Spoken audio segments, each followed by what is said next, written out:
তো আমরা আগের দিন আলোচনা করেছিলাম যে মুঘল এম্পায়ারের মধ্যে যে প্রথম আমরা বাবর সম্পর্কে ডিসকাস করেছি। বাবরের পরে সিংহাসনে বসলো কে? হুমায়ুন। হুমায়ুন সম্পর্কে আমরা ডিসকাস করেছি। হুমায়ুনকে সরিয়ে কিছুদিনের জন্য সিংহাসনে বসেছিল সুরি ডাইনেস্টি, শের শাহ সুরি, সেটা আমরা ডিসকাস করেছি। তারপর শের শাহকে সরিয়ে আবার হুমায়ুন সেকেন্ড টাইম সিংহাসনে বসলো, সেটা আমরা ডিসকাস করেছি। তারপর আমাদের জালালউদ্দিন মোহাম্মদ আকবর, তার সময় আমরা আলোচনা করেছি। তো মুঘল সাম্রাজ্যের যে সূচনা সেটা আমরা বাবরকে দিয়ে জানি 1526 খ্রিস্টাব্দে মুঘল সাম্রাজ্যের সূচনা করেছিল বাবর। তারপর কি হয়, ধীরে ধীরে 1526-এর পরে 1530-এ, মানে বাবরের মৃত্যুর পরে 1530-এ হুমায়ুন কি হলো, রাজা হলো। তারপর কি হয়, 1540-এ ব্যাটেল অফ বিলগ্রামের যুদ্ধে শের শাহ কি হলো, আবার রাজা হলো। তারপর শের শাহ মারা যাওয়ার পরে সুরি ডাইনেস্টি কন্টিনিউ হলো এবং হুমায়ুন 1545 খ্রিস্টাব্দে আবার পুনরায় মুঘল ডাইনেস্টিটাকে আবার বসালো। তারপর আকবর সিংহাসনে বসলো কবে? 1546-এ, 1546 থেকে 1605 পর্যন্ত। সবচেয়ে দীর্ঘতম সময় আকবরের আমরা দেখেছি 1605। এরপর আকবরের মৃত্যুর পরে সিংহাসনে বসলো আকবরের পুত্র, তিনি হচ্ছেন জালালউদ্দিন, তিনি হচ্ছেন নাসিরউদ্দিন মোহাম্মদ জাহাঙ্গীর। জাহাঙ্গীর তাহলে সিংহাসনে বসলো নেক্সট শাসক জাহাঙ্গীর। তো জাহাঙ্গীরের টাইম পিরিয়ড 1605 থেকে 1627, ঠিক আছে, 1627 পর্যন্ত জাহাঙ্গীরের টাইম পিরিয়ড।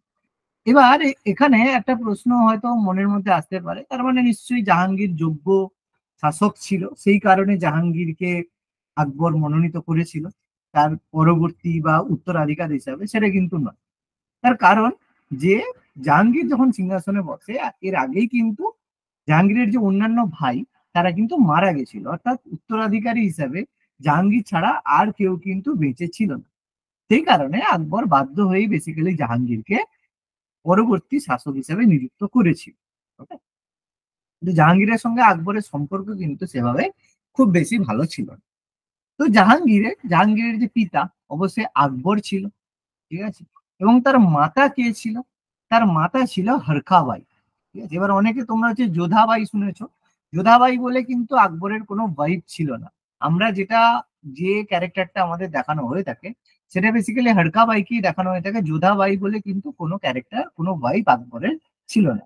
তো আকবর এবং হরখাবাইয়ের পুত্র ছিল জাহাঙ্গীর।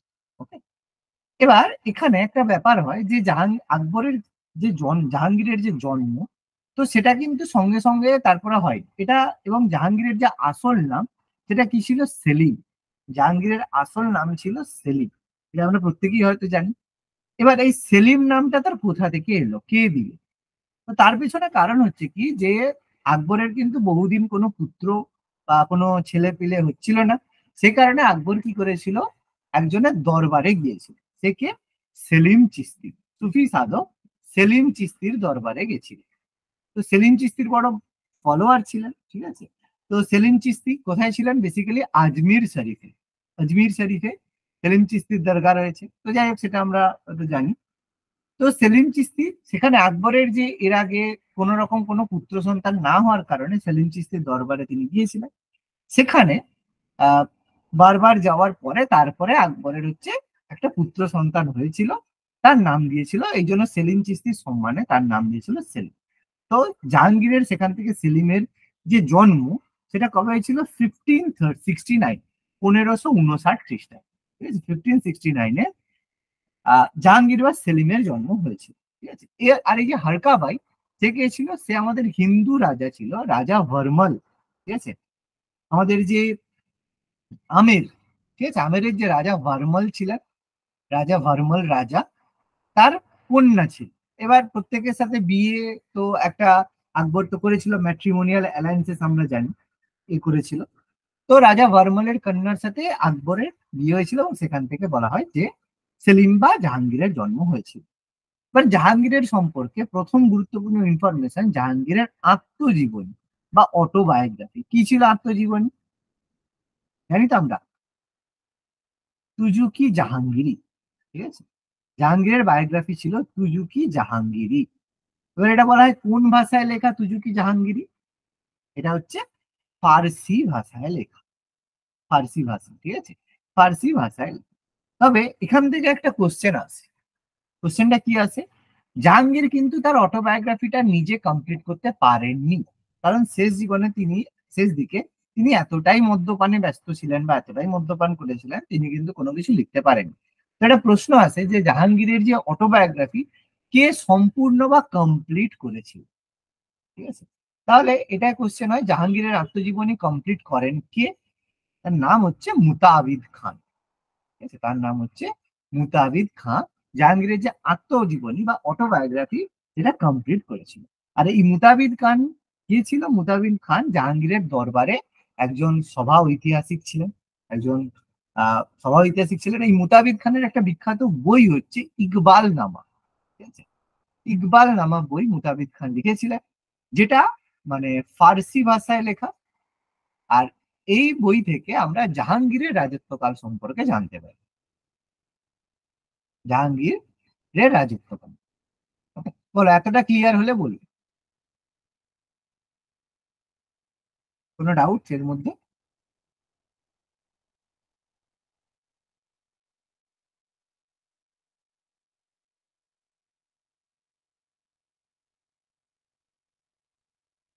বলো, না বুঝেছো? স্যার। এতটা বুঝতে পেরেছো?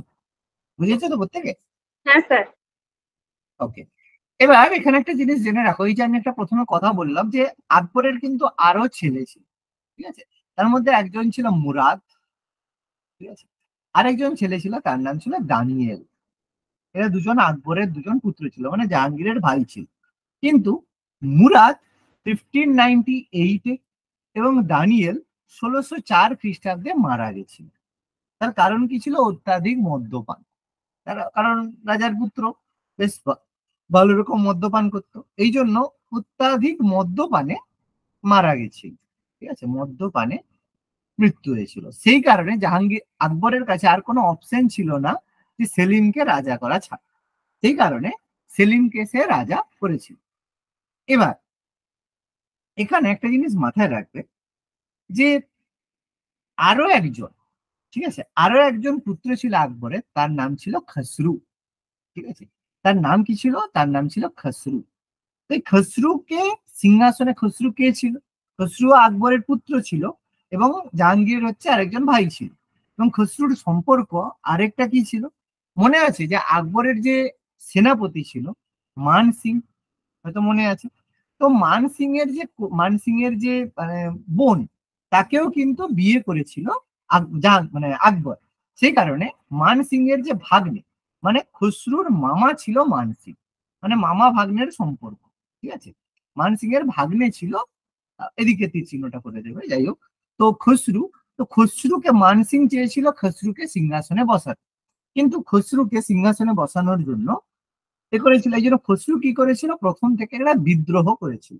তো এই খসরুকে, খসরু যখন সিংহাসনে মানে এরপর যখন জাহাঙ্গীরকে সিংহাসনে বসানো হয় 1605-এ, সেই 1605-এ সিংহাসনে বসানোর জন্য, সিংহাসনে বসানোর সাথে সাথে, একটু ভুল বললাম, আহ ভুল হলো, খসরু হচ্ছে আহ জাহাঙ্গীরের হচ্ছে এ ছিল, জাহাঙ্গীরের পুত্র ছিল, খুব ভুল বললাম,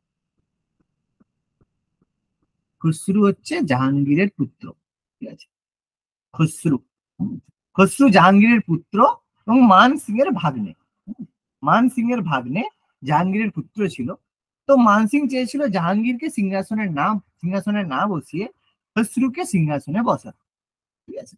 তো খসরুকে সিংহাসনে বসানোর মানে জন্য খসরু কি করেছিল, এই কারণে একটা বিদ্রোহ করেছিল, ঠিক আছে। তো এই খসরুর বিদ্রোহকে দমন করার জন্য জাহাঙ্গীর কি করেছিল, তাকে ধরে আনার জন্য বা তাকে বন্দি করার জন্য আদেশ পাঠিয়েছিল। এবং তখন খসরু কি করেছিল, পালিয়ে গেছিল কোথায়? পাঞ্জাবে, ঠিক আছে। আর পাঞ্জাবে তখন শিখ গুরু কে ছিল? শিখ গুরু ছিল গুরু অর্জুন সিং, ঠিক আছে, শিখ গুরু ছিল গুরু অর্জুন সিং। তো গুরু অর্জুন সিং তাকে শেল্টার দিয়েছিল, শেল্টার দেওয়ার কারণে এখানে জাহাঙ্গীর কি করেছিল, তার উপর রেগে গেছিল এবং খুসরুকে এবং অর্জুন সিংকে ক্ষতিপূরণের দাবি করেছিল, যে তুমি শেল্টার দিয়েছো এবং পালিয়ে যেতে সাহায্য করেছো, এই জন্য ক্ষতিপূরণের দাবি করেছিল জাহাঙ্গীর। তো অবশ্যই অর্জুন সিং ক্ষতিপূরণ দিতে মানে অস্বীকার করে এই জন্য গুরু অর্জুন সিংকে জাহাঙ্গীর কি করে হত্যা করে, ঠিক আছে। তো জাহাঙ্গীর এই কারণে গুরু অর্জুন সিংকে হত্যা করে। করার কারণ কি? খসরুকে শেল্টার দেওয়া, খসরুকে আশ্রয় দেওয়ার কারণে গুরু অর্জুন সিংকে হত্যা করে। তো এখান থেকে শিখদের সঙ্গে জাহাঙ্গীরের একটা শত্রুতাপূর্ণ সম্পর্ক গড়ে ওঠে। তাহলে এটা পরীক্ষায় আসে যে কোন মুঘল সম্রাটের সময়ে শিখদের সঙ্গে মুঘলদের শত্রুতা হয়েছিল। এটা হচ্ছে জাহাঙ্গীরের সময়। আর ভালো সম্পর্ক হয়েছিল কার সময়? আকবরের সময়। কেন? কারণ আকবর কি করেছিল? কিছু জমি দান করেছিল, সেটা বিবি ভানি, পুরো অমর দাসের কন্যা বিবি ভানিকে দান করেছিল। ভালো সম্পর্ক ছিল। কিন্তু শিখদের সঙ্গে খারাপ সম্পর্ক হয় কার সময়? জাহাঙ্গীরের সময়। কারণ কি ছিল? খসরুকে গুরু অর্জুন সিং শেল্টার দিয়েছিল। ওকে, বলো, এতটা ক্লিয়ার? হ্যাঁ স্যার। এবার জাহাঙ্গীরের যে ওয়াইফ, ঠিক আছে, এবার জাহাঙ্গীরের ওয়াইফের মধ্যে কিছু গুরুত্বপূর্ণ, জাহাঙ্গীরের যে স্ত্রী, জাহাঙ্গীর কিছু গুরুত্বপূর্ণ স্ত্রীর মধ্যে প্রথমত গুরুত্বপূর্ণ একজন স্ত্রী ছিল, মানে ওয়াইফ, তার মধ্যে ছিল মানবাই। মানবাই ছিল স্ত্রী। তো মানবাই কে ছিল? মানবাই ছিল বেসিক্যালি ভগবান দাসের কন্যা। অম্বরের রাজা ছিল ভগবান দাস, অম্বর রাজ ভগবান দাস, তার কন্যা ছিল মানবাই, প্রথম ওয়াইফ ছিল। আর এই মানবাইয়ের যে পুত্র ছিল সে হচ্ছে কি খসরু। মানবাইয়ের পুত্র ছিল খসরু, ঠিক আছে, বুঝলাম। তার এখান থেকে একটা পুত্র বুঝলাম তার ফ্যামিলির মধ্যে। জাহাঙ্গীরের আরেকটা ওয়াইফ ছিল, তার নাম ছিল জগৎ গোসাই। এটা ওয়াইফের নামই কিন্তু জগৎ গোসাই, ঠিক আছে। আর এই জগৎ গোসাই কে ছিল? সেও রাজপুত রাজা ছিল। তার নাম হচ্ছে যোধপুরের রাজা, যোধপুর রাজ উদয় সিং। উদয় সিং এর কন্যা ছিল জগৎ গোসাই। তো তার পুত্র কে ছিল? অর্থাৎ জাহাঙ্গীরের আরেকটা পুত্র, তার নাম ছিল খুররাম। তার নাম ছিল খুররাম। আর এই খুররামটাই কি? খুররামটাই অ্যাকচুয়ালি আমাদের শাহজাহান। শাহজাহান। শাহজাহান। বলো, ফ্যামিলি ট্রি বুঝতে পারছি? কোথা থেকে কে এলো? ওইখানে তো খসরুর সাথে এই যে বলো বলো।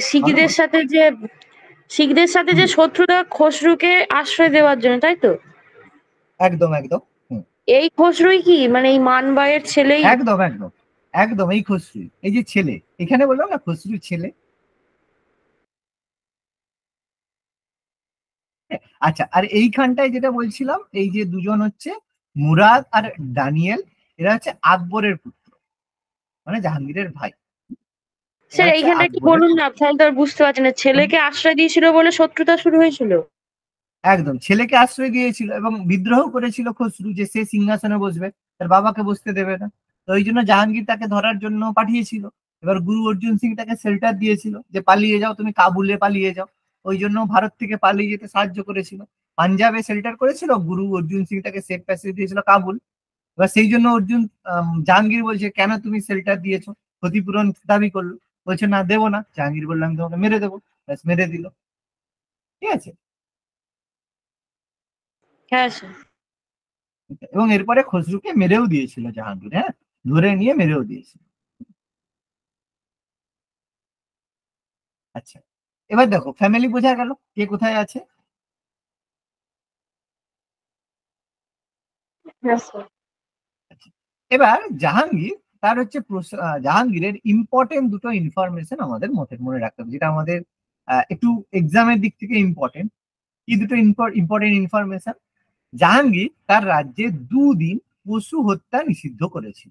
মানে সেই দিন কেউ সবকে মানে নন ভেজ খেতে হবে আর কি, পশু হত্যা নিষিদ্ধ।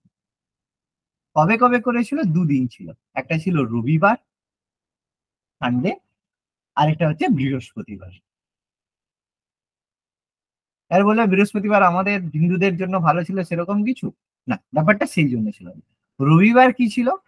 আকবরের বার্থডে ছিল, জন্মদিন ছিল, ঠিক আছে, সেই কারণে। আর রবিবার কি ছিল?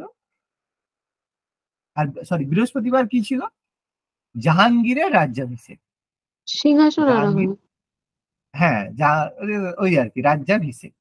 সিংহাসন আরোহণ বা রাজ্যাভিষেক একই ব্যাপার। তো এই কারণে দুদিন পশু হত্যা নিষিদ্ধ করেছিল। আর আমরা যদি দেখি যে সব থেকে ভালো যদি শাসন ব্যবস্থার মতো কেউ করে থাকে বা প্রজাদের জন্য কেউ যদি কিছু ভালো কাজ করে থাকে প্রজাদের জন্য, কোনো মোগল শাসক যদি কিছু করে থাকে সেটা কিন্তু আকবর, জাহাঙ্গীর ছিল।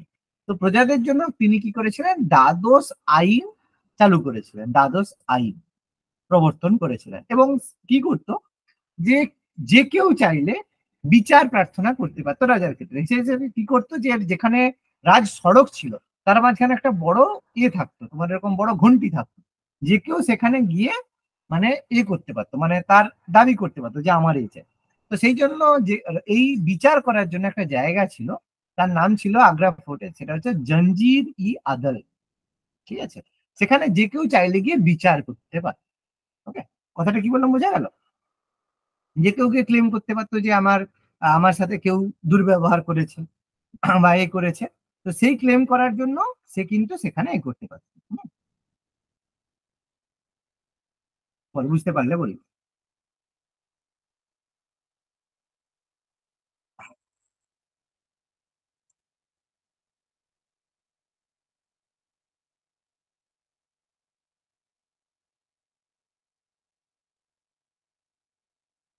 হ্যাঁ স্যার। ওকে, বলো, এগোচ্ছি তাহলে। হ্যাঁ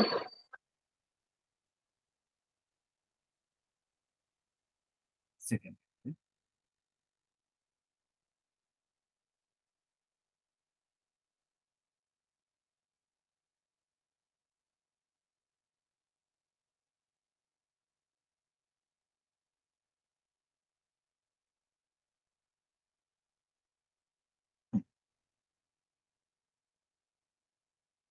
হ্যাঁ, এবার দেখো, এবার যে আকবর, এবার জাহাঙ্গীর সিংহাসনে বসার পরে, ঠিক আছে, জাহাঙ্গীরের সময় কিছু বিদ্রোহ হয়েছে। বিদ্রোহের মধ্যে যে গুরুত্বপূর্ণ ছিল বাংলার 12 ভূঁইয়া। ঠিক আছে, বাংলার 12 ভূঁইয়াদের বিদ্রোহ, এটা আমরা হয়তো ছোটবেলায় পড়েছি, 12 ভূঁইয়া। ঠিক আছে, তো সে 12 ভূঁইয়ার মধ্যে কিছু গুরুত্বপূর্ণ ব্যক্তি ছিল, তার নাম ছিল মুসা খান। ঠিক আছে, তো মুসা খান ছিল হেড। তো সেই মুসা খানকে, মানে এদের মূল মোটামুটি হেড ছিল, তাকে পরাজিত করার জন্য আকবর পাঠিয়েছিল কাকে, ইসলাম খান। তাহলে ইসলাম খানকে, ইসলাম খান হচ্ছে জাহাঙ্গীরের রিপ্রেজেন্টেটিভ, জাহাঙ্গীরের হচ্ছে আহ জাহাঙ্গীর পাঠিয়েছিল ইসলাম খানকে কাকে পরাজিত করার জন্য, মুসা খানকে পরাজিত করার জন্য। বাংলার 12 ভূঁইয়া। ঠিক আছে, ইসলাম খান, এটা বেসিক্যালি হয়েছিল 1612, 1612। এটা একটা মানে ইম্পর্টেন্ট এর মধ্যে। আচ্ছা, তারপরে এবার এবার জাহাঙ্গীরের জীবনের সব থেকে বড় ঘটনা, সব থেকে বড় ঘটনা বলতে যা বা যাই হোক, সেটা হচ্ছে 1611-এ জাহাঙ্গীরের জীবনে একটা ভালো ঘটনা হয়েছিল। কারণ কি, তার জীবনে এসেছিল কে, সেই সময় নূরজাহান। তো তখন তার নাম নূরজাহান ছিল না, অ্যাকচুয়াল নাম ছিল তার মেহেরুন্নিসা। ঠিক আছে, মেহেরুন্নিসা। তো সেই মেহেরুন্নিসা বা নূরজাহান কে ছিল? বেসিক্যালি নূরজাহান ছিল একজন আরব শেখ ছিল। ঠিক আছে, আরব শেখ ছিল, তার নাম ছিল শের আফগানি। তার ওয়াইফ ছিল শের আফগানি, তার ওয়াইফ ছিল নূরজাহান। তো আকবরের তাকে দেখে ভালো লেগেছে। তো সেখান থেকে এবার এখানে কি বলা হয় যে শের আফগানি মারা গেছিল বলে বিধবাকে বিয়ে করেছিল, আবার অনেকে বলা হয় তার হাজবেন্ডকে মেরে বিয়ে করেছিল। তো যেভাবেই করেছিল হোক, করেছিল। তো শের আফগানির ওয়াইফ ছিল, সেখান থেকে নূরজাহানকে বিয়ে করেছিল 1611, 1611 খ্রিস্টাব্দে। তো তারপর তার নাম হচ্ছে নূরজাহান বলা হয়। এবং নূরজাহানকে সেই সময় বলা হতো পাদশাহ বেগম। পরীক্ষা আছে, পাদশাহ বেগম কাকে বলা হয়? ঠিক আছে, কাকে বলা? অ্যান্সার কিন্তু নূরজাহান হয়। তো পাদশাহ নূরজাহান এরপরে মানে আমাদের এখানে এন্টার করে।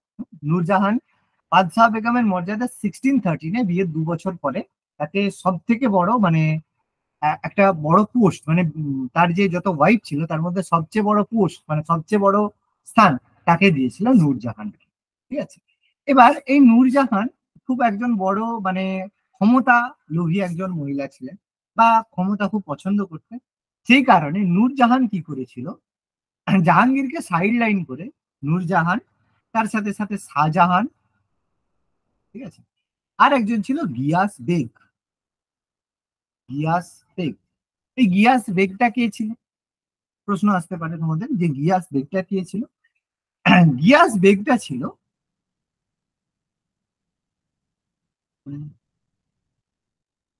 গিয়াস বেগ ছিল নূরজাহানের পিতা। ঠিক আছে, নূরজাহানের পিতা। তো এরা মিলে জাহাঙ্গীরকে কিছুটা সাইড লাইন করে একটা চক্র গঠন করেছে, যাতে জাহাঙ্গীর শাসক থাকবে কিন্তু শাসন এরা পরিচালনা করবে। সেটাকে বলা হয় নূরজাহান চক্র। পরীক্ষা আছে যে নূরজাহান চক্র তাদেরকে নিয়ে গঠিত হয়েছিল, সেটা হচ্ছে আমরা গিয়াস বেগ, তারপর আমাদের খুররাম এবং নূরজাহান। ঠিক আছে, এদেরকে নিয়ে গঠিত হয়েছিল নূরজাহান। এবার এখানের মধ্যে যখন ঘটনা চলছে যে এবার দেখো, প্রত্যেকে চাইছে যে যার সিংহাসনে বসার জন্য। শাহজাহান চাইছে সিংহাসনে বসতে, এবার নূরজাহান চাইছে সিংহাসনে বসাতে। কাকে বসাতে চাইছে? নূরজাহানের একটা মেয়ে ছিল। ঠিক আছে, নূরজাহানের একটা মেয়ে ছিল। ঠিক আছে, তো নূরজাহানের যে মেয়ে, তার নাম কি ছিল মনে আছে কারো? বলেছিল নূরজাহানের মেয়ে ছিল লাডলি বেগম। ঠিক আছে, লাডলি বেগম। তো সেই লাডলি বেগম কে নূরজাহানের মানে ডটার, মানে শাহজাহানের সঙ্গে নয়। তার যে আগের হাজবেন্ড ছিল শের আফগানি, আর নূরজাহানের কন্যা ছিল লাডলি বেগম। তার যে হাজবেন্ড ছিল তার নাম ছিল শাহরিয়া। তো নূরজাহান চেয়েছিল শাহরিয়াকে সিংহাসনে বসাতে, আর শাহজাহান চেয়েছিল নিজে সিংহাসনে বসতে।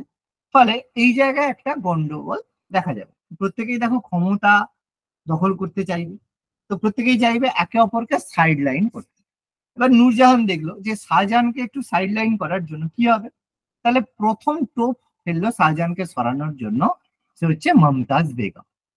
তাহলে এখান থেকে ফিল্ডে নামবে আমাদের মমতাজ বেগম। এবার এই মমতাজ বেগমটা কি? মমতাজ বেগম হচ্ছে শাহজাহানের ভাগ্নি, সরি, শাহজাহান নয়, নূরজাহানের ভাগ্নি। নূরজাহানের ভাগ্নি হচ্ছে মমতাজ বেগম। তো শাহজাহানের সাথে তার দেখা করিয়ে দিল এবং মমতাজ বেগমের সঙ্গে তার সম্পর্ক করে দিল।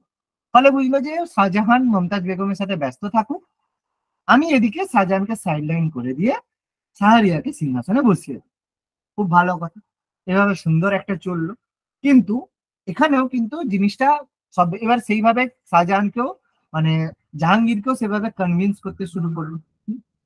এবার কনভিন্স করার জন্য কি করলো? কনভিন্স করার জন্য বললো যে একটা জায়গা ছিল, এটা আমাদের সাউথ দক্ষিণ মানে উত্তর পূর্ব পশ্চিম ভারতে, সেটা হচ্ছে কান্দাহার।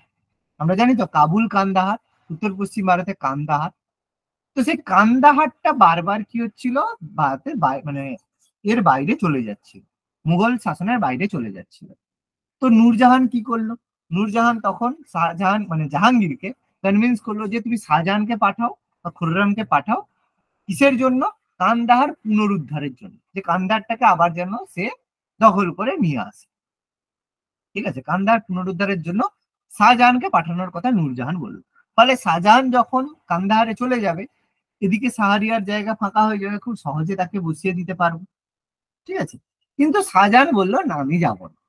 আমি যদি যাই, তো ভালো করেই জানে সে যদি এখান থেকে চলে যায় তাহলে কি হবে, সঙ্গে সঙ্গে তাকে এখান থেকে সরিয়ে দেবে। ঠিক আছে, এই কারণে শাহজাহান কি করলো, এখান থেকে মানে যেতে বললো যে না, আমি যাবো না।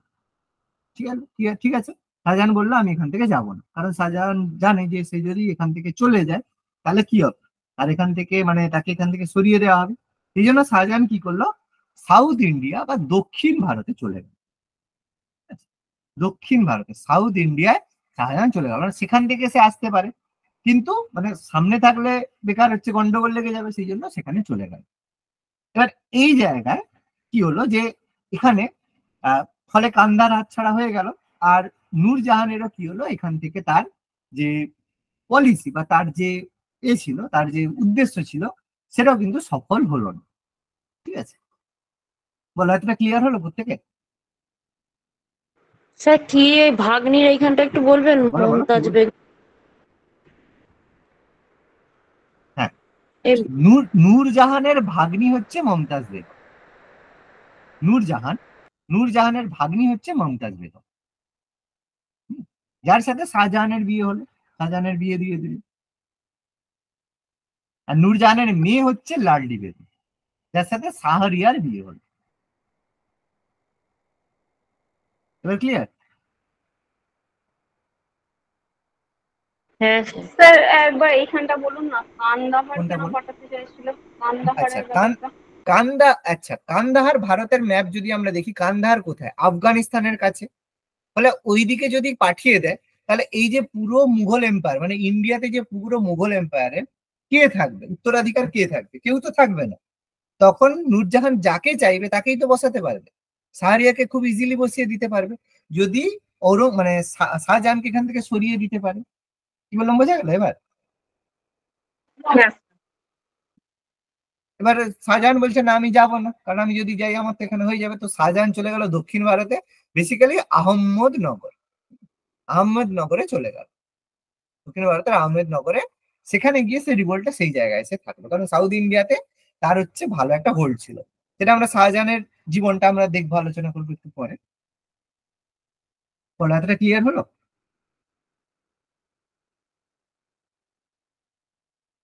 হ্যাঁ স্যার। তাহলে দেখো এবার সিচুয়েশন কি। খুব ভালো কথা, এই সিচুয়েশন চলছে, ঠিক আছে, এই সিচুয়েশনে চলল। আচ্ছা আচ্ছা, এদিকে আমি আচ্ছা জাহাঙ্গীর কাকে মেরে দিই এখানে, তারপরে আমি জাহাঙ্গীরের সময় আর দুটো এক্সট্রা কথা আমি এখানে বলবো, এইদিকে বলবো আলাদা করে, ঠিক আছে। আচ্ছা, তো যখন এখানে চলে গেল, এবার দেখো শাহজাহান এবার কিছুদিন পরে জাহাঙ্গীর যখন নিজের ভুল বুঝতে পারলো, জাহাঙ্গীর বললো না, এবার তো সে নিজের ভুলটা বুঝতে পারছে।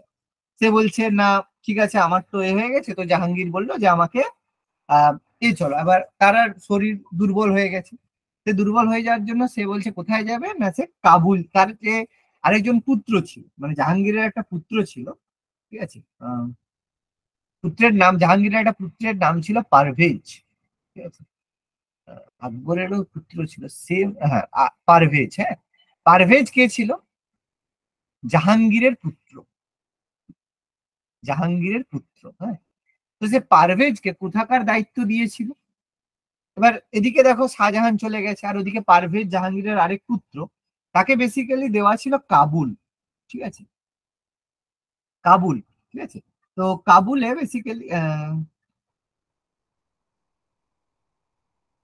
হুম কাবুলে ছিল, কাবুল হচ্ছে পারভেজের জন্য দেওয়া ছিল। তো জাহাঙ্গীরের পুত্র কাবুল, সেখানে কি হয়, পারভেজ কি হয়, মারা যায়। তো জাহাঙ্গীর তার পুত্রের মৃতদেহ মানে দেখতে যাওয়ার জন্য সে বললো যে আমাকে নিয়ে চলো। তো সে কাবুল, যখন জাহাঙ্গীরকে অসুস্থ অবস্থায় কাবুল নিয়ে যাওয়া হচ্ছিল, ঠিক কাবুল যাওয়ার ফলে যে মানে ঠান্ডায় যখন কাবুল ক্রস করছিল, তখন কাশ্মীরের কাছে এসে অত্যাধিক ঠান্ডায় কি হয়, অত্যাধিক ঠান্ডায় জাহাঙ্গীরের ওখানে মৃত্যু হয়েছে। তবে 1627, তাহলে 1627 জাহাঙ্গীরের ওখানে কাশ্মীরে মৃত্যু হয়ে গেছিল। এবং মৃত্যু হয়ে যাওয়ার ফলে সঙ্গে সঙ্গে এই জাহাঙ্গীরকে তার যে সমাধি কোথায় দিয়ে দেওয়া হলো, লাহোরে, ঠিক আছে। জাহাঙ্গীরের সমাধি কোথায় অবস্থিত? লাহোরের শাহদারাতে। লাহোরের শাহদারাতে জাহাঙ্গীরের সমাধি রয়েছে। মানে আরেকবার বলছি, তো জাহাঙ্গীরের পুত্র পারভেজ কাবুলের শাসক হিসেবে নিযুক্ত ছিল। তো পারভেজের মৃত্যুর খবর পেয়ে জাহাঙ্গীর ঠিক করলো যে সে তার পুত্রকে দেখতে যাবে, কিন্তু মাঝ রাস্তায় কাশ্মীরে, কাবুল যাওয়ার মধ্যে কাশ্মীর পেরিয়ে যেতে হবে। তো কাশ্মীরে তার অত্যাধিক ঠান্ডায় তার মৃত্যু হয়ে গেছিল জাহাঙ্গীরের, সেই কারণে লাহোরের শাহদারাতে জাহাঙ্গীরের সমাধি দিয়ে দেওয়া হয়েছে, ঠিক আছে। বলো ক্লিয়ার এতটা? হ্যাঁ স্যার। আচ্ছা, এবার জাহাঙ্গীরের রাজত্বকালে দুটো ইনফরমেশন আমি এখানে দিয়ে দিই। সেটা হচ্ছে জাহাঙ্গীরের সময় ভারতে যে ব্রিটিশ ইস্ট ইন্ডিয়া কোম্পানি এসেছিল, প্রথম 1608, 1608 খ্রিস্টাব্দে এর দরবারে কে এসেছিল মনে আছে? Thomas Stephen Hawkins. প্রথমে এসেছিল উইলিয়াম হকিন্স, তাই তো? প্রথমে হকিন্স এসেছিল 1608-এ। হকিন্স এসেছিল জাহাঙ্গীরের সঙ্গে দেখা করতে, কিন্তু জাহাঙ্গীর তাকে বাণিজ্য কুঠি নির্মাণের পারমিশন দেয়নি, কিন্তু খান টাইটেল দিয়েছিল, খান উপাধি দিয়েছিল, কিন্তু পারমিশন দেয়নি। কেন? কারণ পর্তুগিজদের সাথে ভালো সম্পর্ক ছিল, সেই কারণে দেয়নি। কারণ পর্তুগিজরা 1498 থেকেই আছে। তো উইলিয়াম হকিন্স এসেছিল। তারপর 1650, তার মাঝখানে পর্তুগিজদের বোম্বে থেকে সরিয়ে দিয়েছিল। তারপর এসেছিল sir Thomas Roe. Sir Thomas Roe ভারতে এসেছিল এবং টমাস রোকে সুরাটে বাণিজ্য কুঠি নির্মাণের অনুমতি দিয়েছিল। মনে আছে তো এগুলো? হ্যাঁ হ্যাঁ স্যার। হ্যাঁ। বাণিজ্য কুঠি নির্মাণের অনুমতি দেন। ওকে, আর এখানে একটা প্রশ্ন আছে যে কার দূত হিসাবে এসেছিল ইংল্যান্ডের রাজা কে ছিল? টমাস রো, প্রথম জেমস। ওকে, প্রথম জেমসের দূত হিসাবে এসেছিল, এটা মনে রাখতে হবে। বাণিজ্য কুঠি কোথায় ছিল? সুরাট। ওকে, বলো, ক্লিয়ার হলে বলো।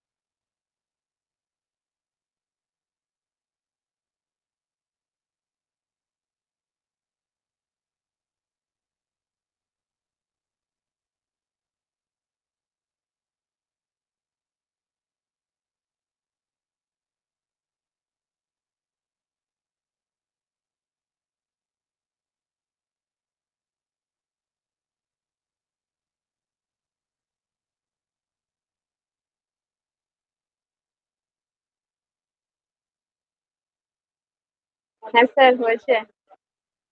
ওকে, হুম, ওকে, দেখো তাহলে আমরা এখানে টোটালি ডিসকাস করলাম যে আমাদের জাহাঙ্গীর সম্পর্কে। আচ্ছা, এখানে যদি একটা ইনফরমেশন, একটা জিনিস লিখে রাখো, যে মুঘল চিত্রকলা, ঠিক আছে, মুঘল স্কুল অফ আর্ট সবচেয়ে বেশি উন্নত হয়েছিল কার সময়? জাহাঙ্গীরের সময়। শুধু এমনি লিখে রাখো, Mughal school of art, Mughal চিত্রকলা সবচেয়ে বেশি উন্নতি লাভ করেছিল, বা মানে উন্নতির শিখরে পৌঁছেছিল কার সময়? জাহাঙ্গীরের সময়। ঠিক আছে, এই ইনফরমেশনটা শুধু এক্সট্রা লিখে রাখো। মুঘল স্কুল অফ আর্ট বা মুঘল চিত্রকলার সবচেয়ে বেশি উন্নতি হয়েছিল জাহাঙ্গীরের সময়। ঠিক আছে, একটা শুধু এক্সট্রা লিখে রাখো।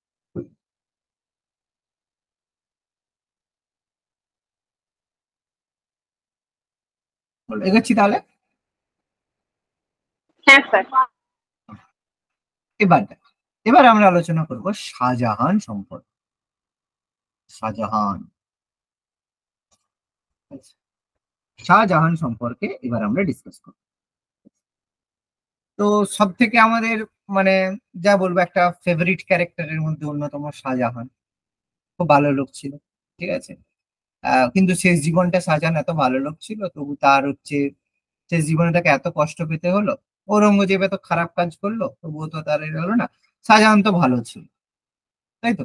তাহলে শাহজাহানের একটু দেখি, শাহজাহান কি করে রাজা হলো, ঠিক আছে, বা সে তার জীবনে কি কি করেছে। তো একটা কথা থাকে না যে মানে পাপ কখনো পিছন ছাড়ে না। তো শাহজাহানের সম্পর্কে দেখি, তাহলে বুঝতে পারবো যে শাহজাহান অ্যাকচুয়ালি কি ছিল। ঠিক আছে, তো দেখো, শাহজাহানের সম্পর্কে আমরা আগেই জেনেছি শাহজাহানের মা কে ছিল? জগৎ গোসাই। মানে আমরা এটা সম্পর্কে দেখেছি। তো বাল্য নাম ছিল তার খুররাম। ঠিক আছে? খুররাম ছিল তার বাল্য নাম, ছোটবেলা থেকে তার নাম ছিল খুররাম। তো শাহজাহান, ঠিক আছে, জাহাঙ্গীরের মৃত্যুর পরে এবার টাইম পিরিয়ড 1627 থেকে 1658 পর্যন্ত তিনি সিংহাসনে বসেছিলেন। ভালো কথা। এবার শাহজাহানের যে প্রথম যে টিচার, সে কে ছিল? তার নাম ছিল বেগ। শাহজাহানের যে প্রথম টিচার, তার নাম ছিল বেগ তাবরেজি। বেগ তাবরেজি, ঠিক আছে, প্রথম ছিল। এবার শাহজাহানের যে জন্ম, ঠিক আছে, শাহজাহানের জন্ম কবে হয়েছিল? শাহজাহানের জন্ম হয়েছিল 1592, 1590। তার মানে একটা জিনিস বুঝতে পারছি, 1592-তে যদি শাহজাহানের জন্ম, তার মানে সে অবশ্যই আকবরের সাথে তার দেখা হয়েছে। অবশ্যই দাদু তো দেখা তো হবে নাকি? হ্যাঁ। স্বাভাবিক, 1592। তার মানে ছোটবেলায় শাহজাহানকে, যাকে বলা হয় কিছুটা ট্রেন করা, সেটা কিন্তু আকবর তাকে করেছে 1592। এই জন্য যখন তার বয়স মাত্র 9 বছর, সেই সময় 1601, 1601 খ্রিস্টাব্দে তাকে তুর্কি শিক্ষা দেওয়ার জন্য একজন শিক্ষক নিযুক্ত করে দেওয়া হয়েছিল। তার নাম ছিল তাতার খান। তাতার খান ছিল প্রথম 1601-এ তার বানানো, আর শিক্ষা গুরু ছিল বেগ তারবেজ। এবার ছোটবেলা থেকেই দেখা গেল যে শাহজাহানের কি মানে খুররামের পড়াশুনো নিয়ে কোনো অত ইন্টারেস্ট নেই। সে বলে, বাবু আমার ওসব পড়াশোনা টড়াশোনা আমার ভালো লাগে না, আমি যুদ্ধ টুদ্ধ মানে অস্ত্র শিক্ষা, তার মানে অস্ত্রের প্রতি তার ছোটবেলা থেকে ইচ্ছে ছিল, অত মানে পড়াশোনা তার পছন্দ ছিল না। ঠিক আছে, এই জন্য সে কি করেছিল, খুব কম বয়স থেকে, ঠিক আছে, কম বয়স থেকেই যে মুঘল সেনার মধ্যে বড় একটা পদমর্যাদা প্রথম থেকেই সে কিন্তু পেয়েছিল। ঠিক আছে, এরপর শাহজাহানের সঙ্গে শাহজাহানের যে বিয়ে হলো মমতাজের সঙ্গে। কবে হলো মমতাজের সঙ্গে শাহজাহানের বিয়ে হয়েছিল? কবে? 1612 খ্রিস্টাব্দে। তার মানে বয়স কত? 12 আর এদিকে 8। কত বছর বয়সে বিয়ে করে মমতাজকে? 20। 20 বছর বয়সে মমতাজকে বিয়ে করে। ঠিক আছে, তাহলে মমতাজের যে অরিজিনাল নেম সেটা হচ্ছে আরজুমান বানু বেগম। আরজুমান বানু বেগম। ঠিক আছে, নূরজাহানের ভাগ্নি ছিল, সেটা আমরা পেয়ে গেছি অলরেডি। ঠিক আছে, তো এরপর এই যে শাহজাহান, মানে এর তো নাম ছিল খুররম। তাহলে একটা প্রশ্ন আসতে পারে যে মানে খুররম কবে শাহজাহান হলো? খুররম থেকে শাহজাহান হলো কিসের মাধ্যমে?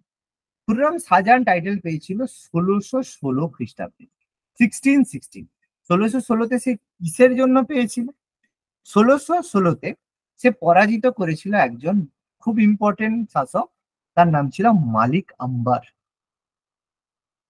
ঠিক আছে, মালিক অম্বরকে পরাজিত করেছে, আহমেদনগরের মালিক অম্বরকে পরাজিত করেছিল। এতে খুশি হয়ে জাহাঙ্গীর তাকে এই উপাধি দিয়েছিল। ঠিক আছে, তাহলে শাহজাহান উপাধি খুররমকে কে দিয়েছিল? অ্যান্সার হবে জাহাঙ্গীর। কিসের জন্য? মালিক অম্বরকে পরাজিত করার জন্য। মনে থাকবে, নোট ডাউন করবে। কবে পেয়েছিল? 1616।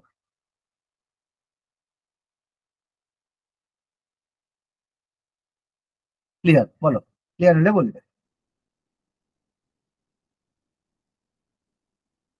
হ্যাঁ স্যার। এবার দেখো, এবার আমরা জাহাঙ্গীরের কাছে, জাহাঙ্গীর পড়তে পড়তে আমরা একটা গল্প অর্ধেক রাস্তায় ছেড়ে এসেছিলাম। গল্পটা কি? পারভেজের মৃত্যু। দেখলাম পারভেজের মৃত্যু হল কবে? 1626, 1626, তাই তো? পারভেজের মৃত্যু হলো, দেখলাম তো পারভেজের মৃত্যু হলো, জাহাঙ্গীর সঙ্গে সঙ্গে সেখানে চলে গেল। তাহলে পারভেজের মৃত্যু যখন হলো, এবার দেখো তার মানে সেদিকে জাহাঙ্গীরের অবস্থা খারাপ, মৃত্যু শয্যায়। তাহলে এবার সঙ্গে সঙ্গে লাগবে কে হবে সিংহাসনে বসবে, গন্ডগোল। তাহলে দুজন নামলো সিংহাসনে। এক নম্বর হচ্ছে শাহরিয়া, শাহরিয়ার ব্যাকগ্রাউন্ড আমরা জানলাম কে, আর এটা হচ্ছে শাহজাহান। এরা দুজন উত্তরাধিকার। পারভেজের মৃত্যু 1626, তাহলে 1600 এখানে জাহাঙ্গীরের মৃত্যু 1622 বললেন যে কাশ্মীরে। কোথায় যা, 16 কোথায় 22 বললে? কোথায় বাবা? 27 লিখে, 27 তো, এই তো 27। লিখেছেন? ও হ্যাঁ 27 বললাম তো, 27 বললাম না 22 বলেছিলাম গো এখানে? 27 27 27 27। বলেছি তো, আচ্ছা 27 আচ্ছা, বলেছি তো। ভুলে গেছি। হ্যাঁ ওটা একটু ভুল নোট ডাউন, হয়তো ভুল করেছো। তো আচ্ছা 1626, বলো বল। বলছি কি, বলো। জাহাঙ্গীরের যে সমাধি রয়েছে সেটা সহদারাতে বললো, ওটা দিলকুশা হুম, বাগানে না? হ্যাঁ বাগান তো ওখানেই আছে, লাহোরেই তো আছে বাগানটা। না মানে বাগানটা সহদারা তো বললেন না? শাহদারা প্লেসটার নাম, ও আচ্ছা শাহদারা আচ্ছা। প্লেস, সেম, কোনো অসুবিধা নেই।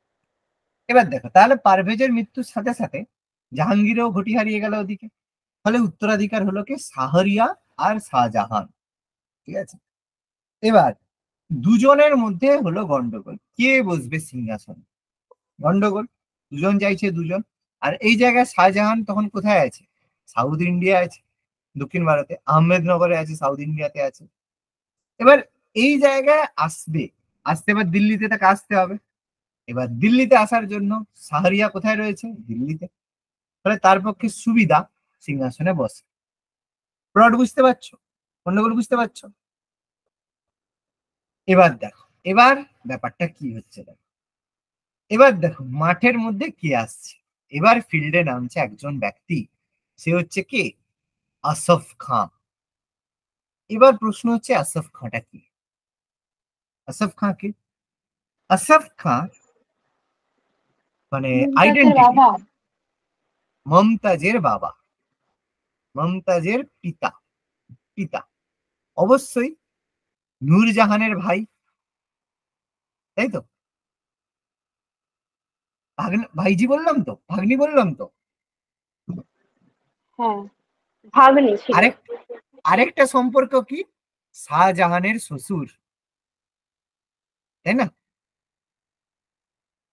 একটাই লোক কিন্তু আসফ খান, সেই ভদ্রলোক তখন দিল্লিতে রয়েছে। এবার আসফ খানকে কেন এত হাইলাইট করছি? কারণ এই আসফ খান কি করছে? শাহজাহানকে সিংহাসনে বসিয়েছে। আসফ খান তখন দিল্লি বা বেসিক্যালি আগ্রাতে তখন রয়েছে। এবার দেখো তাহলে শাহরিয়া, শাহরিয়ার নূরজাহান চাইবে কাকে? শাহরিয়াকে বসাতে, কারণ তার মেয়ের হচ্ছে তোমার হাজবেন্ড। নূরজাহান চাইবে তাকে বসাতে। আসফ খান চাইবে কাকে? তার মেয়ের হাজবেন্ডকে, শাহজাহানকে বসাতে। বুঝতে পারছো তো? প্লট বুঝতে পারছো তো না পারছো না? মানে হ্যাঁ যে স্যার। যার জামাইকে চাইছে। যে যার জামাইকে চাইছে, সোজা কথা বাংলা ভাষায় বাবু, যে যার জামাইকে চাইছে। এবার এই যে গন্ডগোলটা হলো এই সময়, তাহলে কি আসফ খানকে শাহজাহানের জন্য সিংহাসনটাকে আটকে রাখতে হবে, ধরে রাখতে হবে। সেই জায়গায় আসফ খান কি করলো? শাহরিয়ারকে সিংহাসনে না বসিয়ে একজন বাচ্চা ছেলেকে সিংহাসনে বসালো। সেটাকে, সেটা হচ্ছে দারবক্স। এবার দারবক্সটাকে, দারবক্স হচ্ছে খসরুর পুত্র। খসরু, খসরুর পুত্র, নাবালক পুত্র। খসরু কে? খসরু তো যাই জেনেছি, জাহাঙ্গীরের পুত্র খসরু। তার যে ছেলে দারবক্স, তাহলে দারবক্সকে সিংহাসনে বসিয়ে দিল। না শাহরিয়া না শাহজাহান দারবক্সকে সিংহাসনে বসালো, কারণ সেও তো উত্তরাধিকারী। এবার যখনই দারবক্সকে সিংহাসনে বসালো, এদিকে নূরজাহান বলছে না, আমি তো সিংহাসনে বসাতে দেবো না। সে তখন কি করলো? শাহরিয়াকে বললো, যে শাহরিয়াকে বললো, শাহরিয়াকে বললো তুমি সিংহাসনে বসো। তো শাহরিয়াকে বসিয়ে দিল লাহোরের সিংহাসনে, বললো লাহোরের সিংহাসনে শাহরিয়াকে বসিয়ে দিল। আর দারবক্স কি করলো? আগ্রাতে বসিয়ে দেওয়া হলো। দুজন দু জায়গায় বসিয়ে গেল। এবার আসফ খান জিনিসটা দেখলো, সে চাইছিল দারবক্সকে বসিয়ে রেখে টাইম দিতে শাহজাহানকে আসার জন্য। আসফ খান দেখলো না, লাহোর হাতছাড়া করলে সমস্যা আছে। আসফ খান কি করলো? এগিয়ে এসে লাহোরকে অবরোধ করে দিল। মানে শাহরিয়া বা লাহোরকে অবরোধ করল। অবরোধ করে শাহরিয়াকে বন্দি করে তার চোখ উপড়ে ফেলল। মানে চোখ একদম, চোখ উপড়ে নিল। ঠিক আছে, ফলে সে অন্ধ হয়ে গেল। ব্যাস, যখনই অন্ধ হয়ে গেল, এবার শাহজাহানকে টাইম দিল, বাবু তুমি তাড়াতাড়ি আসো, আমি এদিকে সামলাচ্ছি, তুমি আসো। শাহজাহান পৌঁছে গেল। শাহজাহান একদম গটগট গটগট পৌঁছে 1928-এ, সরি 1628-এ, 1628-এ 14 জানুয়ারি পৌঁছে গেল, একদম আজমিরে পৌঁছে গেল। ঠিক আছে, এবার যখনই এখানে পৌঁছে গেল, সে এসে প্রথম কাজ কি করবে? তাহলে দেখো শাহজাহানের এই আসফ খানের আন্ডারে শাহরিয়া রয়েছে। শাহজাহান এলো, শাহজাহান এসে কি করলো? এই যে দারবক্স ছিল, দারবক্সকে বন্দি করলো। শাহজাহান পৌঁছে গেল, ব্যাস দারবক্স বন্দি হয়ে গেল। এছাড়া ছাড়া আরো শাহজাহানের জায়গায় আরো কিছু কিছু ব্যক্তি ছিল, যারা শাহজাহানের মানে যে পজিশনকে চ্যালেঞ্জ করতে পারত। সেরকম আরো কিছু ব্যক্তি ছিল। দারবক্সের যে ভাই ছিল, তার নাম ছিল গুরসাম, গুরসাম ছিল, গুরসাপ ছিল। আর হচ্ছে তোমার হচ্ছে আরো যে দানিয়েল ছিল, এই যে আগের যে একটা পুত্র ছিল আকবরের, আরেকটা ছেলে ছিল দানিয়েল, তার দুজন পুত্র ছিল, তার নাম ছিল তহমুর আর হোসাং, মানে যারা যারা পসিবল ছিল উত্তরাধিকার, অনেকের ভাই বেটা ফেটা তো আছে, এর ছেলে তার ছেলে করে আছে, প্রত্যেককে যতজন পসিবল, মানে যতজন ভাই ছিল, তার ভাই ছিল বা তারে ছিল, যারা পসিবল ছিল তার উত্তরাধিকারী, সবকে এক ধার থেকে ধরে হত্যা করল। ঠিক আছে, হত্যা করে একমাত্র বাকি রইল তাহলে কে? শাহজাহান। ব্যাস, সুন্দর করে শাহজাহান সিংহাসনে বসলো। কবে বসলো? সিংহাসনে বসলো 4th ফেব্রুয়ারি। 4th ফেব্রুয়ারি 1628-এ আগ্রাতে তার সিংহাসন আরোহণ করে বসে গেল সিংহাসনে, কোনো সমস্যা নেই। আচ্ছা, বাকি যা বলছি ছিল, কি যে তাহলে মানে তাহলে এখানে 1600 শাহরিয়াকেও মারলো, গুরসাম, তাহমুর, হোসাং সবাইকে। বলো বলো। তাহলে 1687 তো জাহাঙ্গীর মারা গেছিল, আর হুম 1688 হচ্ছে শাহজাহান বসলো। তাহলে মাঝের হুম। একটা বছর কি ওখানে দারবক্স ছিল ওখানে কোনো এনাটারে? শাসক বলবো না, শাসক বলা যায় না, মানে মেনলি পাওয়ার স্ট্রাগল। ঠিক আছে, মানে সেই ওই জায়গায় কে ডালবক্সের বসবে, ছলে পাওয়ার স্ট্রাগল। আসফ খান। হ্যাঁ হ্যাঁ, মানে বেসিক্যালি আসফ খাই ওগুলোকে কন্ট্রোল করছিল সব জায়গায়। শাসক হিসাবে কে বলবো তখন? মাঝখানে কে বলবো? দারবাক্স কিছুদিন বসে আছে, তাকে মেরে দিয়ে ধরে নিয়ে করছে, যে যার কন্ট্রোল করছে নিজের মতো। মানে কেউ সেই শাসন করতে অর্থে পারেনি ওই সময়। কেউ সেই সময় শাসন করতে পারেনি। তাহলে দেখো শাহজাহান কত ভালোভাবে, দেখো কত ভালোভাবে সিংহাসনে বসেছিল তো নাকি। হ্যাঁ, সব এদের মেরে টেরে ক্রিটিকাল, সবাই সবাইকে মারে। ব্যাস, তাহলে সিংহাসনে বসে এবার দেখো তার যে শেষ জীবনটা যেভাবে শেষ হয়েছে, খুব কি খারাপ হয়েছে? ঠিকই তো হয়েছে। না, যেমন করেছে তেমন পেয়েছে। যেমন করেছে তেমনই পেয়েছে, কোনো সমস্যা নেই। ঠিক আছে, অরঙ্গজেবেরও শেষ জীবনটা, অরঙ্গজেবের যে প্রবলেমটা সেটা অন্যরকম, মানে অরঙ্গজেবের ফ্রাস্ট্রেশনটা আবার অন্যরকম, সেটা আমরা দেখবো পরে। শাহজাহানের দেখো ব্যাপারটা এরকম। বলো, সিংহাসনে বসলো, ক্লিয়ার? এগোচ্ছি তাহলে। হ্যাঁ, এবার দেখো, এবার দেখো শাহজাহান সিংহাসনে বসে গেল 1628-এ। এবার 1688 সিংহাসনে বসলো। সিংহাসনে বসার পরেই তার যেদিন রাজ্যাভিষেক হলো, সেদিনেই সেই মমতাজ, তার যে ওয়াইফ, ফেভারিট ওয়াইফ, তার অনেকগুলো বউ আছে, তার মধ্যে মমতাজকে একদম মানে মল্লিকা উজ্জামানি, মানে উপাধি দিল যে একদম ভারতের সব থেকে বড় মানে রানী আর কি, মল্লিকা উজ্জামানি এপিথেট দিয়ে তাকে সিংহাসনে, মানে একদম হেড অফ দ্য কান্ট্রি, মানে একদম সবচেয়ে বড় রানী হিসেবে বসিয়ে দিল 1628। কিন্তু মমতাজের বেশি দিন তার সঙ্গে রাজা হওয়ার পরে থাকতে পারেনি। মমতাজের মৃত্যু হয়ে গেল কবে? 1631-এ মমতাজের মৃত্যু। ঠিক আছে, কিন্তু মমতাজের সঙ্গে তার বিয়ে হয়েছিল কবে? কবে হয়েছিল বিয়ে? 20-তে, 1612 1620, 1612 1612-তে। 1612, 1612 সরি সরি সরি, 1612, 1612। 1612। তাহলে 1612 থেকে, ঠিক আছে, 1612 থেকে 1631, কত বছর? 19। 19 বছর। তাহলে ধরো 19 বছরে 15টা ছেলে আছে, মানে 15টা বাচ্চা আছে। তোমরা বুঝতে পারছো, কোনো অসুবিধা নেই। ঠিক আছে, অনেক কম। যাই হোক, অনেক কম। তো যাই হোক, মানে ব্যাপারটা ছিল প্রত্যেক বছরই একটা হচ্ছে, তারপরে হওয়ার সাথে সাথে আবার একটা। ঠিক আছে, এবং আহ, এই জন্য এতবার বারবার এর জন্য লাস্ট বার যে 1631-এ মারা যান, সেটা বেসিক্যালি যখন সেই সময়ে মানে আমাদের মমতাজ প্রেগনেন্ট ছিল, সেই অবস্থায় একটা যুদ্ধ করতে গিয়েছিল, এবং সেই যুদ্ধতে পুরো যে রথ এতে করে, ওই পালকিতে করে অনেকটা দূর মমতাজ ট্রাভেল করেছে, মানে অতটা যাওয়ার ফলে সে ধকল সামলাতে না পেরে মিসক্যারেজে সে মারা গেছিল। ঠিক আছে, তো মানে ব্যাপারটা দেখো, প্রেগনেন্ট আছে, তাতেও তাকে সঙ্গে সঙ্গে যেখানে যুদ্ধ করতে যাবে বেঁধে বেঁধে নিয়ে যাবে। ঠিক আছে, যাই হোক, বিশাল ব্যাপার, লেভেল ছিল। যাই হোক, সে ব্যাপার ছিল সুন্দর। তো যাই হোক, তো শাহজাহান, মমতাজ 1631-এ মারা যায়। এবার শাহজাহানের যে ক্যাপিটাল বা রাজধানী কোথায় ছিল? দেখো, এতদিন রাজধানী কোথায় ছিল? আগ্রাতে ছিল, তাই তো? আগ্রাতে ছিল তো হ্যাঁ নাকি? হ্যাঁ, আগ্রাতে ছিল। শাহজাহান প্রথম রাজধানী ট্রান্সফার করে কোথায়? দিল্লিতে। কিন্তু দিল্লিতে সেই সময় দিল্লির নাম ছিল শাহজাহানাবাদ।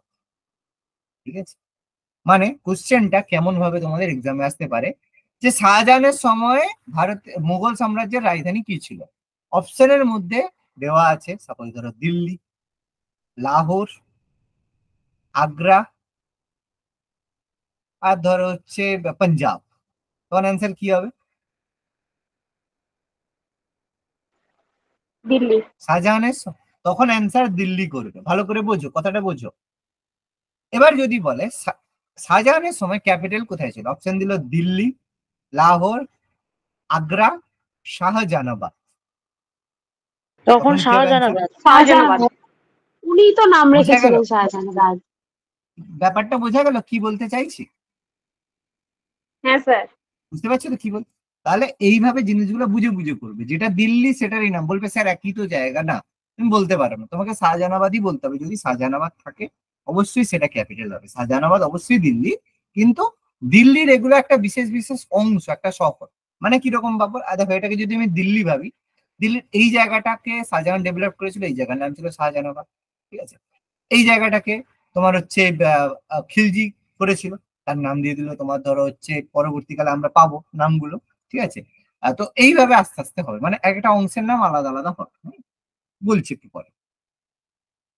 এরপর শাহজাহানের সময় ভারতে এসেছিল দুজন বিখ্যাত পর্যটক, একটা হচ্ছে মানুচি আর একটা হচ্ছে বার্নিয়ের। কে কোথা থেকে এসেছিল? মানুচি ইতালি থেকে। মানুচি এসেছিল ইতালি, আর বার্নিয়ের এসেছিল ফ্রান্স। ফ্রান্স। ফ্রান্স থেকে ছিল বার্নিয়ের। এরা দুজন বিদেশি পর্যটক ভারতে এসেছিল। ঠিক আছে, তো শাহজাহান বেসিক্যালি খুব সুন্দরভাবে শাসন করছে।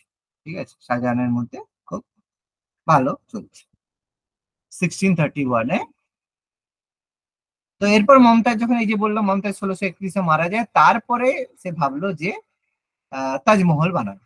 ঠিক আছে, তারপরে তাজমহলের কথা চিন্তা করে, তারপরে তাজমহল এর কথা ভাবে। ঠিক আছে, আচ্ছা, একটা কথা আমি জাস্ট জিজ্ঞেস করছি। ঠিক আছে, তোমাদের মধ্যে কার কার ঘরে, কার কার বাড়িতে তাজমহলের হচ্ছে এই আছে, তাজমহল আছে, মানে ছোটখাটো তাজমহল যে শো পিস হয়, কার কার বাড়িতে আছে? কার বাড়িতে আছে না নেই? হ্যাঁ, আছে আমার বাড়িতে। আচ্ছা, এবার আচ্ছা স্যার। তাজমহলটা কি? তাজমহলটা কি তুমি আগে বলো, হোয়াট ইজ তাজমহল? স্মৃতিসৌধ। একটা কবরস্থান।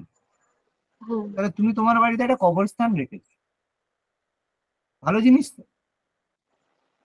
স্মৃতিসৌধ ওভাবে নয়। তো ভেবে রাখিনি। তো তাজমহলে সমাধিস্থ আছে মমতাজ, আর তার সঙ্গে সমাধিস্থ আছে শাহজাহান। এটা কবরস্থান, তুমি একটা কবরস্থান ঘরে রেখেছো, ভালো জিনিস তো, রাখো। স্মৃতিসৌধ, এটা স্মৃতিসৌধ আদৌ নয়, এটা একটা কবরস্থান।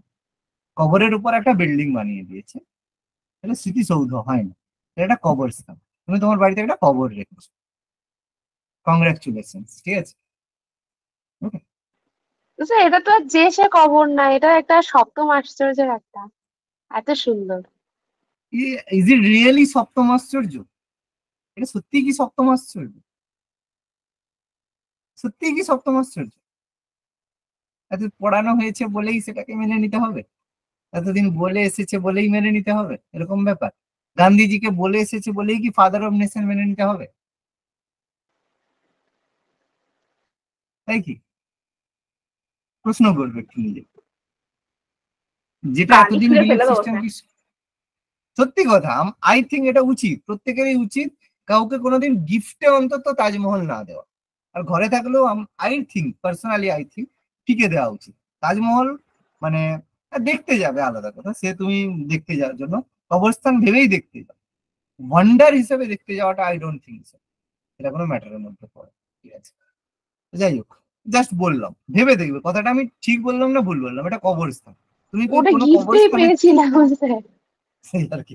যাই হোক, সে দেখো এগুলো তো দেখো তো, এটা কি আমি তোমাদের যে বলছি, আমি কি আজ থেকে 10 বছর আগে আমি কি ভাবতে পারতাম? আমি কি ভেবেছি? আমিও ভাবিনি। যখন পড়লাম, যখন জানলাম, তখন আমি সেগুলোকে, মানে সেগুলো সম্পর্কে আমার মনে প্রশ্ন এলো। ঠিক আছে, ব্যাপারটা সেরকম আর কি। দেখো আমি কি মানে নন ভেজ বা চিকেন মাটন এসব কি খাই না? এখন খাই, এখন খুব রেয়ার, মানে চাই অ্যাভয়েড করতে। এবার এগুলো দেখো আমার পার্সোনাল বিলিফ, ঠিক আছে, সেরকম ব্যাপার। যত পড়বে তত জিনিসের সম্পর্কে আইডিয়া আসবে, সেই অনুযায়ী নিজেকে পরিবর্তন করা যেতে পারে। ওকে, তো যাই হোক, তো চলো বললাম তাজমহলের কথা।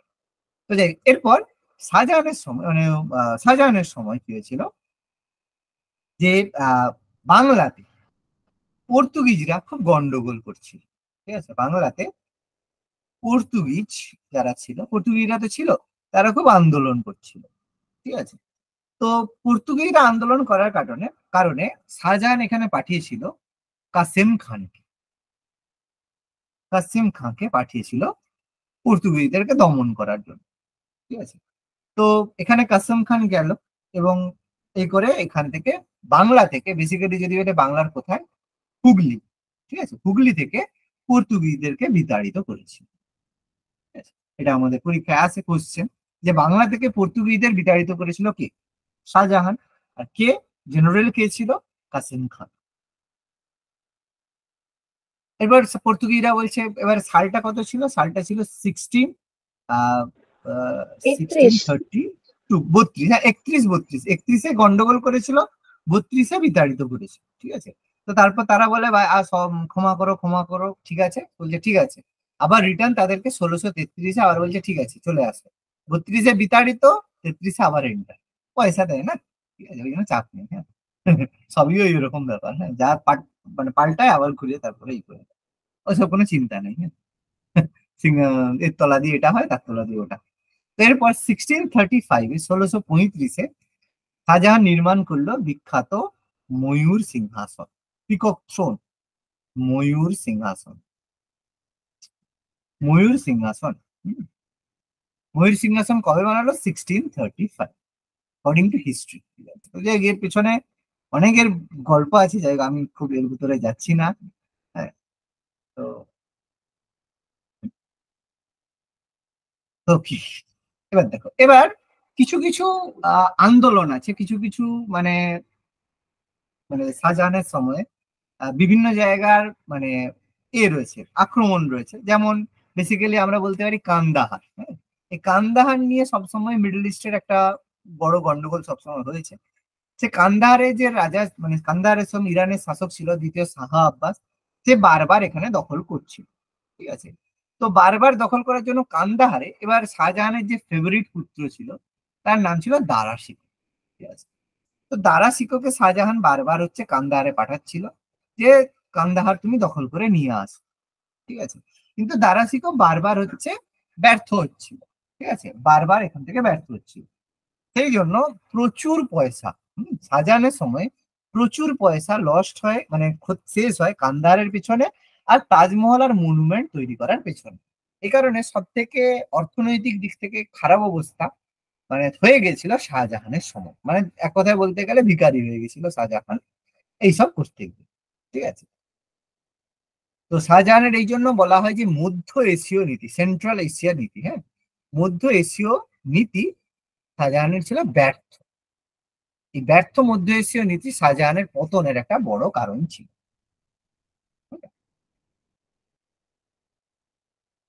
কথাটা ক্লিয়ার হলে বলবো।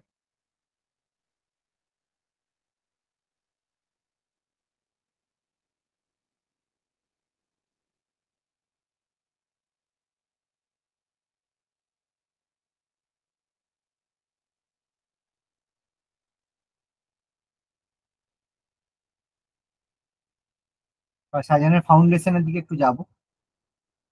হ্যাঁ স্যার, হয়েছে। যে 5 মিনিটে শেষ করতে হবে, তারপর আমাদের অরঙ্গজেবকে নিয়ে একটু আলোচনা করতে হবে। আচ্ছা, এবার দেখো শাহজাহানের যে সভা কবির মধ্যে কিছু গুরুত্বপূর্ণ ছিল। তার মধ্যে ছিল জগন্নাথ লাহিড়ী, সরি জগন্নাথ পণ্ডিত ছিল। তারপর হচ্ছে আবু তালিব আবু তালিব করিম, এরা শাহজাহানের সভা কবির মধ্যে অন্যতম ছিল। এছাড়া আরো সভাসদের মধ্যে ছিল, ঐতিহাসিকদের মধ্যে ছিল আব্দুল হামিদ লাহোরি, হিস্টোরিয়ান ছিল। তো সে আব্দুল হামিদ লাহোরি যে শাহজাহানের বায়োগ্রাফি লিখেছিল সেটা হচ্ছে পাদশাহনামা। পাদশাহনামা লিখেছিল, এখানে শাহজাহানের রাজত্বকাল সম্পর্কে লিখে রয়েছে। এছাড়া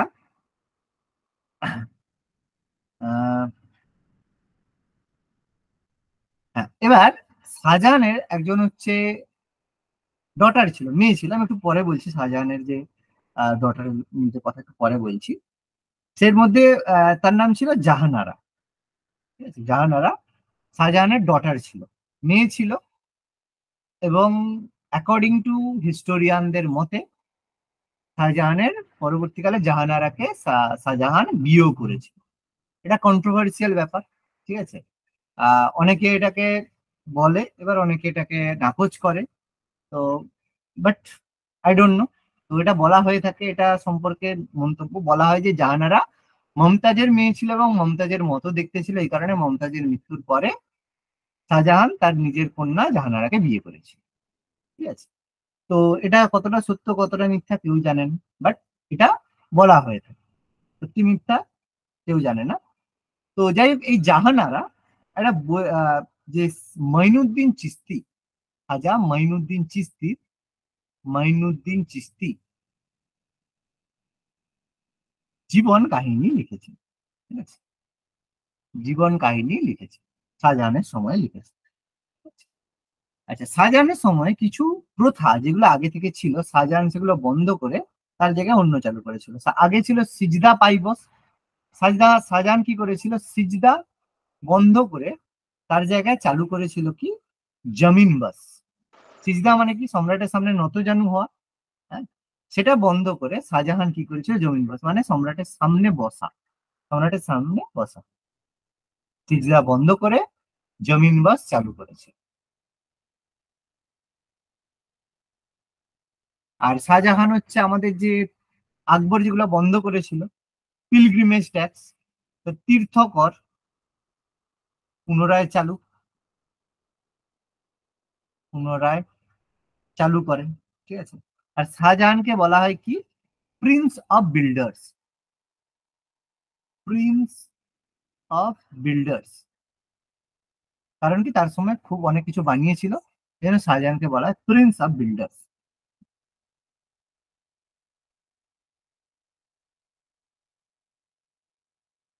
আচ্ছা, আর শাহজাহানের সময় ইম্পর্টেন্ট একটা জিনিস ফাউন্ডেশনের মধ্যে অন্যতম মতি মসজিদ। মতি মসজিদ কোথায়, আগ্রা ফোর্টে, আগ্রা দুর্গে মতি মসজিদ কে নির্মাণ করেছিল, শাহজাহান।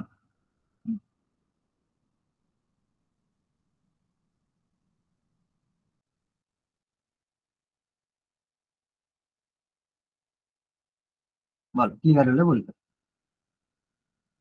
হ্যাঁ, আচ্ছা হলো, এবার শাহজাহানকে একটু মারতে হবে। এখনো তো মারা হয়নি শাহজাহানকে, একটু মেরে দিই ঝটপট। হয়েছে লেখা?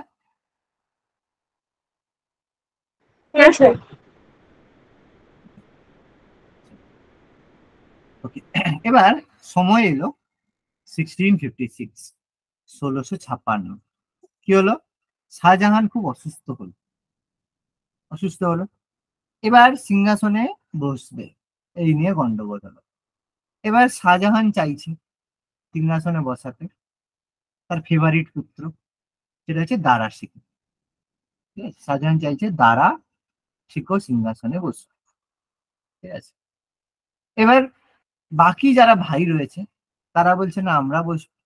ঠিক আছে, এই নিয়ে গন্ডগোল হলো। এই জন্য শাহজাহানের যে পুত্র দারা শিকো, শাহ সুজা এবং অরঙ্গজেব আর মুরাদ বক্স, এদের মধ্যে কি হলো, উত্তরাধিকার দ্বন্দ্ব হলো। উত্তরাধিকার দ্বন্দ্ব, এই উত্তরাধিকার দ্বন্দ্বের মাধ্যমে 1658, 1658 অসুস্থ, গন্ডগোল হলো। 1658-তে সবাইকে মেরে সিংহাসনে বসলো কে, ঔরঙ্গজেব। সিংহাসনে বসলেন। স্যার মুরাদের পরে এবং শাহজাহানকে কি করা হলো? দারা শিকো, শাহ সুজা, অরঙ্গজেব আর মুরাদ বক্স। তো এখান থেকে অরঙ্গজেব সুলতান হয়ে গেল বা শাসক হয়ে গেল 1658-তে। শাহজাহানকে 1658 থেকে 1666 পর্যন্ত বন্দি করে রাখা হয়, ঠিক আছে। এবং 1666-তে শাহজাহান বন্দি অবস্থাতে মৃত্যু হয় এবং মৃত্যুর পরে তার যে ডেড বডি তাজমহলে মুমতাজের পাশে পুঁতে দেওয়া হলো, ঠিক আছে।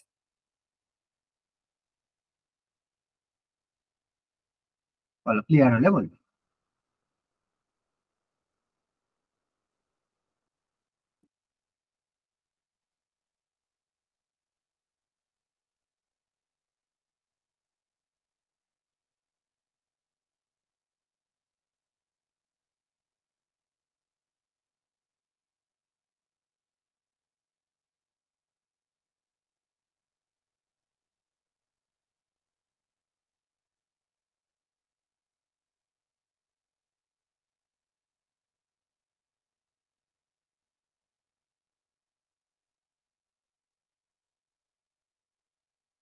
বলো, ঔরঙ্গজেবে যাবো তাহলে। হ্যাঁ স্যার হয়েছে।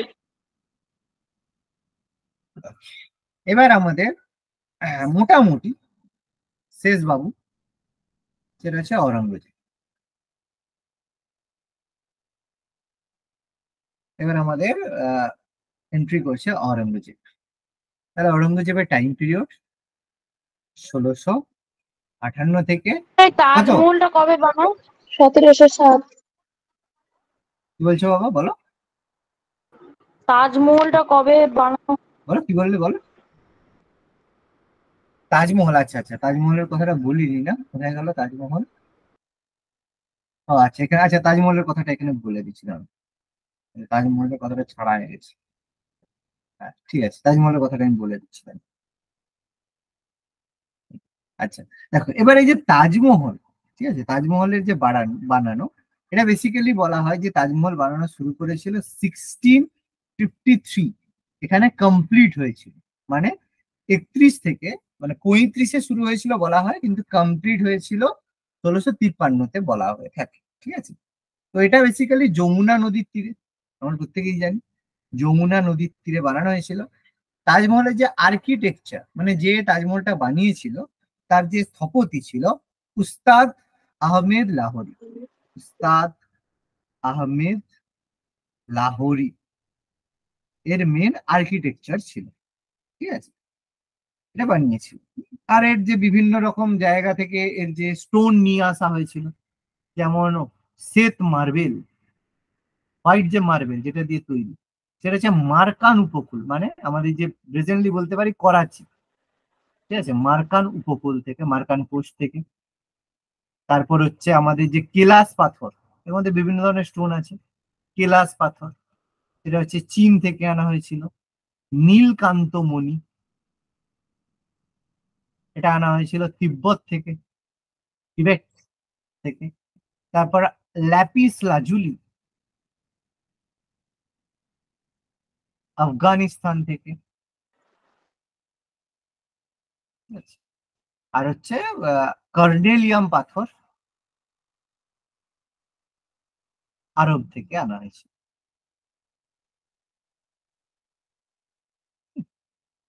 এই ব্যাপার লিখে গেল তাজমহল। তার মানে ভাবুন, কেউ কারো ওয়াইফের জন্য এত কিছু করছে, সেটা তাহলে সপ্তম আশ্চর্য হবে না? বাবা, হ্যাঁ, ওয়াইফের জন্য করেছে তার মরার পরে, ঠিক আছে, মরার পরে করেছে, এবং মরার পরে তার মেয়েকে বিয়ে করেছে দেখতে সেরকম করে। তাও কি লাগছে, মানে অ্যাকচুয়ালি ওয়াইফের জন্য যদি কিছু করে থাকে সেটা হচ্ছে রামচন্দ্রের স্টোরি, ঠিক আছে, সেটাকে বলা হয়।